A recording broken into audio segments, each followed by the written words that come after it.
She was shocked to discover that the strange boy who had broken into her home might actually be the reincarnation of her late husband. We're married? You're telling me that we got married at some point in time? Yes.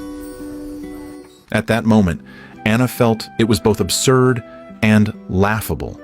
She had just celebrated her engagement with her boyfriend, and now, suddenly, she was being called someone else's wife. But the boy simply said, "It's me, Sean." Hearing that, Anna's expression grew serious. Because her deceased husband had been named Sean. 10 years ago, he had collapsed during a morning jog and died under a bridge.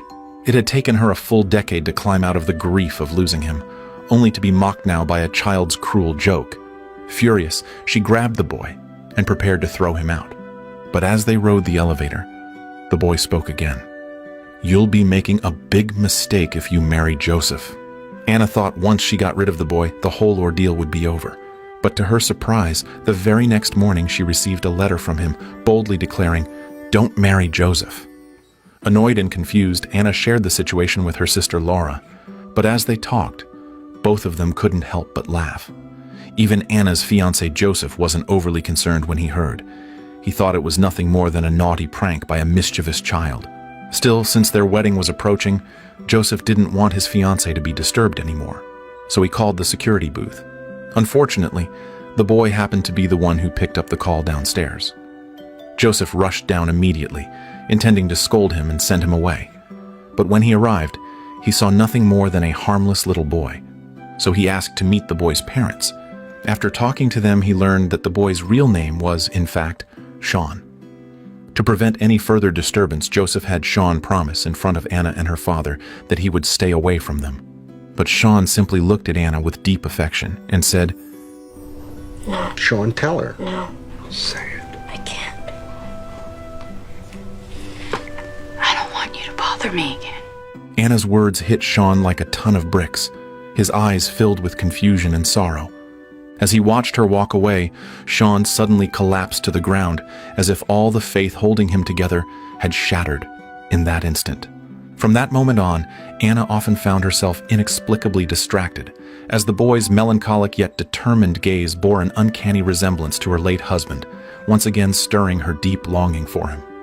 Meanwhile, Sean sat dazed on the edge of his bed, ignoring his old playmates and acting so strangely that even his parents noticed he was no longer the same boy. I'm not your stupid son anymore.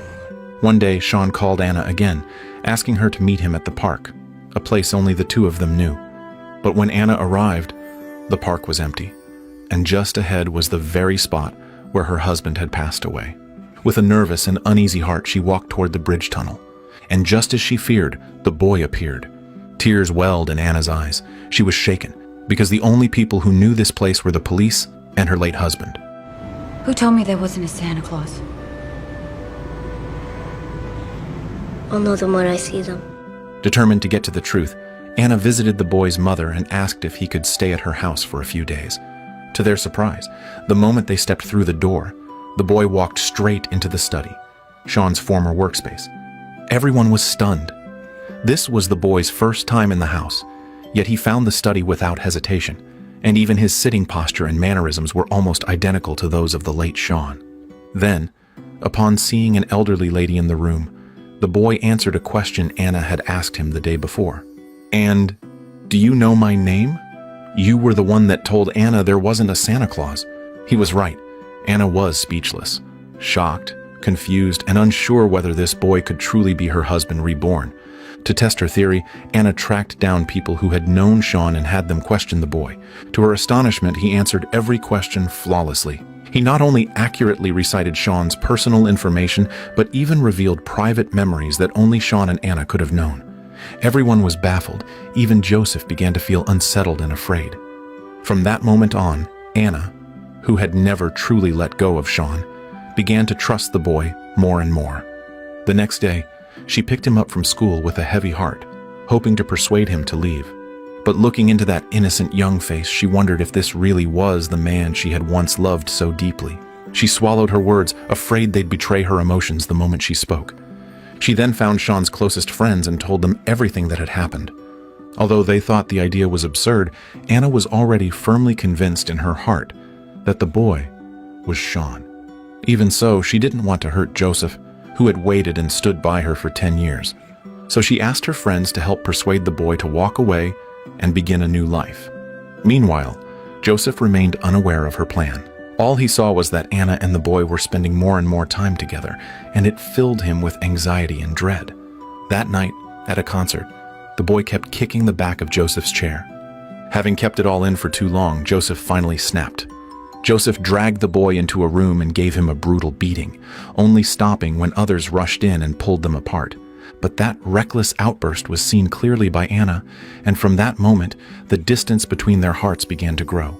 That night, Sean's best friend during his lifetime, Clifford, came to visit the house. The moment the boy saw Clifford, he ran straight into his arms like two long-lost friends finally reunited.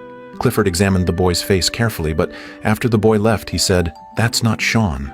"Yes, it is." "No, it's not." "Yes, it is." Anna had completely fallen into her obsession with the idea of her husband's reincarnation. She even began to dream of a future with the boy. But this idea was strongly opposed by both her sister and her mother. Laura, heavily pregnant, scolded Anna in an attempt to snap her out of it, while their mother threatened to call the police and have her arrested if she didn't send the boy away. However, Anna remained unmoved, firmly believing that the one she loved was Sean, not that little boy. Meanwhile, a woman named Clara suddenly showed up to find the boy. Strangely, her hands were covered in dirt, as if she had just been digging something. She looked at the boy silently, left her address in his hand, and invited him to visit the next day, as if there was a hidden secret between them. And sure enough, when the boy arrived the following day, Clara immediately declared he couldn't be Sean. When you opened the door for me yesterday, I knew you weren't Sean. Who are you? I thought you said you're Sean. I'm your lover. I'm your wife. It turned out that before marrying Anna, Sean had once dated Clara, and even after his marriage, they kept in touch through letters, sharing everything, even the love letters Anna had written him. Though Sean had been gone for 10 years, Clara still harbored resentment toward Anna. So, when she learned about Anna's engagement to Joseph, she planned to use those letters in her past with Sean as a twisted wedding gift, hoping to hurt her in return. But just as she was about to go upstairs, Clara hesitated. After all, the past is like the wind. Only by letting go of obsession can one find peace. So Clara went to the park, intending to bury the letters once and for all. What she didn't know was that a boy had secretly been watching her every move. The reason her hands were covered in dirt the previous night was because she had returned to check on the buried letters, only to find them gone. When she opened the boy's backpack, sure enough, every letter had been dug up. At that moment, Clara confirmed her suspicions. The boy had read the letters, and upon seeing Sean's name, mistakenly believed he was that Sean. After being exposed, the boy panicked and fled, running wildly through the streets until he climbed a tall tree in the park and stopped there. He stayed up in that tree for a long time, seemingly lost in thought. As night fell, the police finally rescued him. I thought I was Sean, but I found out he is in love with another woman. So I can't be him, because I'm in love with Anna. No kidding. Yes, he had decided to tell Anna the truth, that he was not Sean. But what he didn't know was that Anna had already become fully convinced that her husband had returned. This time she wasn't going to let Sean go again. She no longer cared about her mother's objections, and in her heart, an even more dangerous idea had begun to take root. She rushed to find Sean and told him, "I have a plan. We're gonna run away together, you and me." Yes, she planned to elope with Sean, and she was even willing to wait another 10 years, until he grew up, and then marry him. But Sean said nothing in return. Looking into Anna's eyes, full of hope, the boy finally spoke. "I'm not Sean." Anna was instantly stunned, as if every pillar of her sanity had been suddenly ripped away in that moment.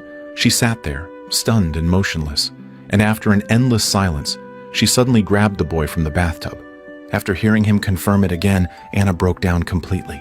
She had once believed in Sean so blindly, even willing to give up the life she had, but in the end, the deepest pain came from the person she trusted the most. She thought the heartbreak of 10 years ago was already unbearable, but this pain was no less than what she had suffered back then. After taking some time to recover, Anna found Joseph again and offered a sincere apology for everything. Joseph hadn't given up on Anna, and soon, the two of them walked down the aisle. But on the day of their wedding, Anna received another letter from the boy. In it, he congratulated her on her marriage, apologized for the pain he had caused, and said he would meet her again in another life. After reading the letter, Anna burst into tears by the seaside as memories flooded her mind. "Well, I guess I'll see you in another lifetime." In that moment, Anna seemed to understand something. Maybe in this fog of love and obsession, true rebirth isn't about returning to the past, but about moving forward with your scars. Only when we finally lay down the burdens of the heart will we realize that the deepest form of rebirth begins with compassion for ourselves.